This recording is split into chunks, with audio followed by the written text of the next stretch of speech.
लखनऊ में आज सड़क पर समाजवादी थे और समाजवादी जेपी के नाम पर, जेपी के जयंती के नाम पर बीजेपी पर हमलावर थे। तस्वीरें दिखाते हैं आपको, तस्वीरें देखिए आप। समाजवादी पार्टी के कार्यकर्ता आज लखनऊ की सड़क पर प्रदर्शन कर रहे थे क्योंकि बीजेपी सरकार ने, योगी सरकार ने लखनऊ की सड़कों पर बैरिकेडिंग लगा रखी थी।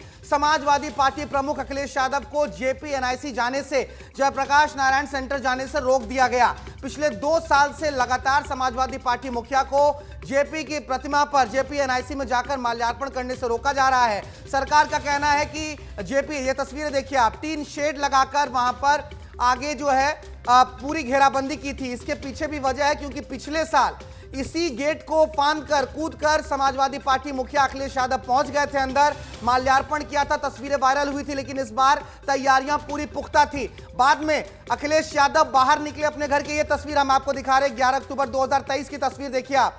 इस तरीके से गेट को कूदकर अखिलेश यादव गए थे अंदर और फिर माल्यार्पण किया था। ये प्रतिमा जेपी एनआईसी के अंदर की है। लेकिन इस साल व्यवस्थाएं बहुत दुरुस्त थी, पूरे शहर में बैरिकेडिंग कर दी गई थी। अखिलेश यादव के घर के बाहर भी पुलिस बल मौजूद था, उनको बाहर जाने की अनुमति नहीं दी गई।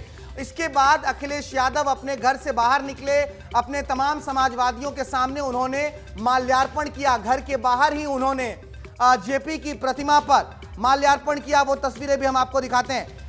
और इसके बाद लगातार सियासत का दौर जारी है। उन्होंने बहुत आरोप भी लगाए हैं बीजेपी के ऊपर, उन्होंने हमला बोला है। उन्होंने कहा है कि जेपी एनआईसी में बड़ी साजिश हो रही है, जेपी एनआईसी को बेचने की साजिश है।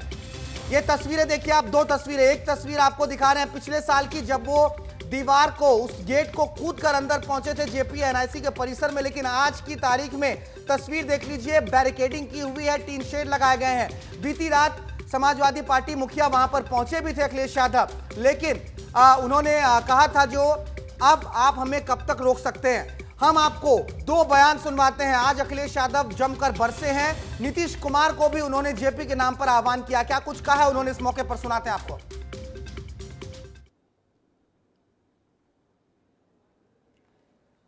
ये 2 तस्वीरें देखिए आप पहले, ये 2 तस्वीरें देखिए। ये 2 तस्वीरें हैं। एक तस्वीर लखनऊ की है जहां पर आज अपने घर के बाहर ही उन्होंने, अखिलेश यादव ने जेपी की प्रतिमा पर माल्यार्पण किया है। पीडीए की गाड़ी पर यह प्रतिमा रखी हुई थी। दूसरी तस्वीर देखिए आप, नीतीश कुमार की है। बिहार और उत्तर प्रदेश तक जेपी की गूंज आज सुनाई दी है क्योंकि जेपी के नाम पर जमकर सियासत हुई है। नीतीश कुमार ने भी माल्यार्पण करते हुए यहां पर जेपी को याद किया है। सुनवाते हैं आपको क्या कुछ कहा उन्होंने। देश का सबसे अच्छा एक सेंटर बने जहां पर समाजवादी लोग इकट्ठे हो सके, समाजवादी नेताओं का आपस में एक जगह ही हम लोग सम्मान दे सके।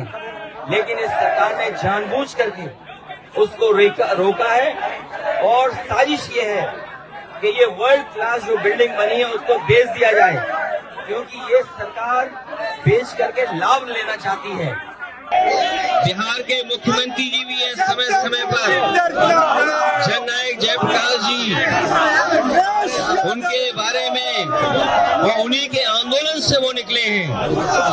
ये मौका मिला है उन्हें भी, ऐसी सरकार जो समाजवादियों को जयप्रकाश जयंती के दिन याद नहीं करने दे रही है, उस सरकार से समर्थन वापस ले लें।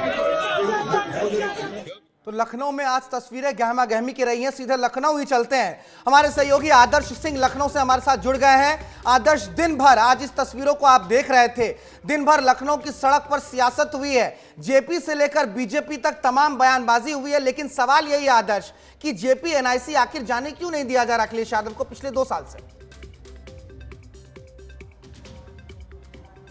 देखिए, आज इस बात को लेकर निश्चित तौर पर बहुत चर्चाएं हो रही थी। ना सिर्फ समाजवादी पार्टी के नेताओं से बातचीत में जो निकला, बल्कि बीजेपी और दूसरे दलों से बातचीत में जो निकला है वो कहीं ना कहीं ये इस तरफ इशारा कर रही है कि कहीं ना कहीं अधिकारियों की तरफ से जो ये रोक टोक की गई है उसका खामियाजा बीजेपी को भुगतना पड़ रहा है। और ऐसा इसलिए भी क्योंकि जेपी एनआईसी सेंटर में पिछली बार जो बवाल हुआ था, जिसको लेकर अखिलेश यादव दीवार फांद कर JPNIC के अंदर जाकर जेपी की प्रतिमा पर माल्यार्पण किया, तो उन्होंने इस बार वो स्थिति ना उत्पन्न हो इसके लिए खुली छूट देने की बात भी कही गई थी। लेकिन जो तस्वीर अभी निकलकर सामने आ रही है उसमें कहा जा रहा है कहीं ना कहीं अधिकारियों ने पिछली बार की तरह पिछली बार की घटना से सबक नहीं लिया और इस बार जो है वही घटनाक्रम फिर से दोहराया और कहीं ना कहीं समाजवादी पार्टियों को एक मौका दिया। इस बार के बारे में अगर हम बात करें तो इस बार ऐसी कोई भी रोक टोक या उनको जाने से रोकने की जरूरत नहीं थी, ऐसा बीजेपी के नेता भी अंदर खाने से कह रहे हैं और समाजवादी पार्टी के नेता भी कह रहे हैं। तो कहीं ना कहीं एक तरीके से फुटेज दी गई है। इवेंट बन गया क्या इवेंट बन गया? क्योंकि उनको रोका गया, इस बार भी पिछले बार भी उन्होंने इवेंट बना दिया था, गेट कूद कर गए थे।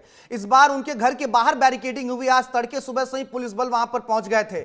एक बहुत बड़ा इवेंट नहीं बन गया, आज उनको रोकना पीडीए की एक नई प्रदर्शनी आज देखने को मिली है लखनऊ की सड़कों पर।